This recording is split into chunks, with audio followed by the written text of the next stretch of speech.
घाटशिला विधानसभा उपचुनाव का सियासी समीकरण बदल चुका है। जी हां, यह खबर ना आपने अभी तक किसी चैनल पे सुनी होगी, ना किसी अखबार पे पढ़ा होगा, ना किसी वेबसाइट को अभी इसकी जानकारी है कि घाटशिला का चुनावी समीकरण पूरी तरह से बदल गया है।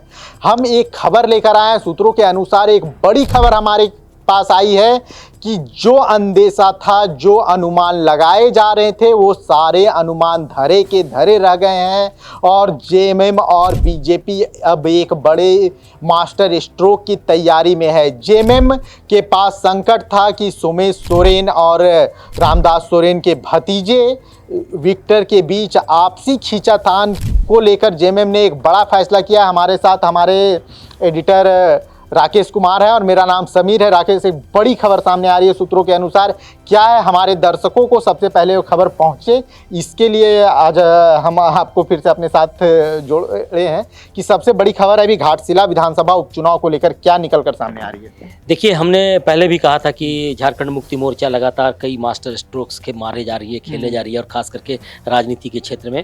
तो अभी एक बड़ी खबर आ रही है, हालांकि इसकी पुष्टि अभी किसी पार्टी के किसी के तरफ से नहीं की गई है, लेकिन जो जानकारी आई है कि रामदास सोरेन की पत्नी सूरजमणि सोरेन, जिनका नाम है, उनको प्रत्याशी बनाया जा सकता है। और सबसे बड़ी बात उसके पीछे की कहानी जो समझ में आ रही है कि जो रामदास सोरेन के बेटे हैं सोमेश सोरेन और जो भतीजे हैं विक्टर सोरेन, दोनों के बीच थोड़ी टकराहट नजर आ रही थी और दोनों दावेदारी पेश कर रहे थे कि वे प्रत्याशी बन सकते हैं। तो ऐसे में अभी इस बात पे चर्चा चल रही है, खास करके झारखंड मुक्ति मोर्चा में, कि आखिर क्या कुछ हो सकता है, कैसे इन सारी लड़ाई को दूर किया जा सकता है।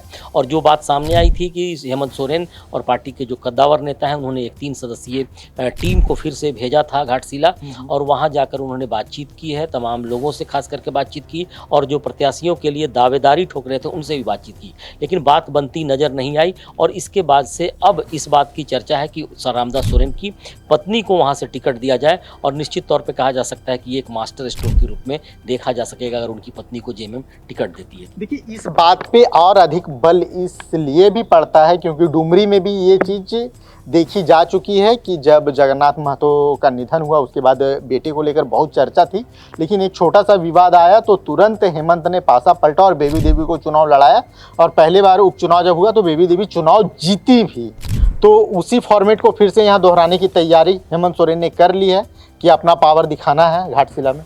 देखिए, हेमंत सोरेन पिछले कई साल से, मुझे जहाँ तक याद है कि पिछले जो 2019 के चुनाव हुए थे उसके बाद से कई मामलों में काफ़ी आगे होते नजर आए हैं। और आप लगातार देख रहे होंगे कि जिस तरीके से उन पर मुसीबत आई थी, तो कई ऐसी चीज़ें आई कि समीकरण बनी, बाकी चीज़ों को संभाला उन्होंने।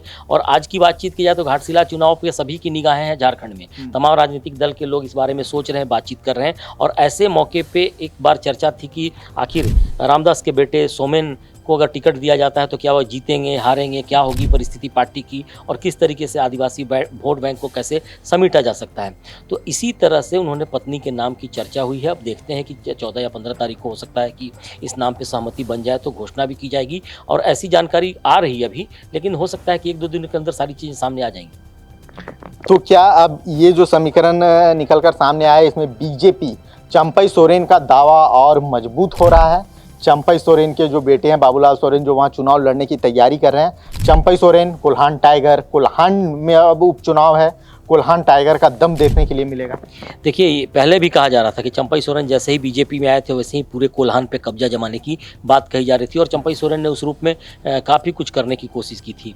अब उनके बेटे की फिर से एक बार बारी है, क्योंकि पिछले चुनाव में जरूर हार गए थे, लेकिन चंपई सोरेन की तरफ से जरूर दावे किए जा रहे हैं। और जैसे ही नाम की बात सामने आई वैसे ही चंपई सोरेन ने मुखरता के साथ तमाम लोगों से इस बारे में बातचीत करनी शुरू भी कर दी है।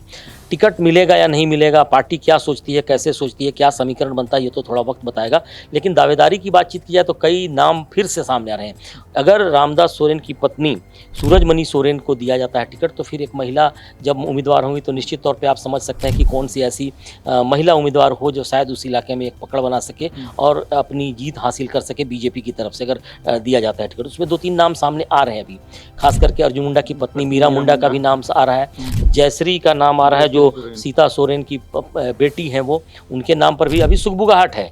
हालांकि इसकी चर्चा अभी बीजेपी खेमे में भी नहीं आई है और उनके गठबंधन में भी नहीं बातचीत की गई है, लेकिन पब्लिक डोमेन पे कुछ चीज़ें आ रही हैं जिसको लेकर बातचीत की जा रही है और साथ साथ और भी नाम आ रहे हैं। उस इलाके की जो महिला कद्दावर नेता हैं उनके लेकर भी चर्चा है कि किसको लड़ाया जाए जो शायद उनको पटकनी देने, रामदास सोरेन की पत्नी को पटकनी दे सके और बीजेपी अपनी जीत वहां हासिल करने में कामयाब हो सके। तो समीकरण बन रहे हैं, बिगड़ रहे हैं, सूत्रों के हवाले से खबरें आ रही हैं और हम लगातार कोशिश कर रहे हैं कि चीज़ों को सामने रखें, पब्लिक डोमेन पर लाएँ और इसके बाद से हम लोग क्रॉस बातचीत करेंगे। हो सकता है कि कल कुछ और भी अपडेट आ जाएंगे।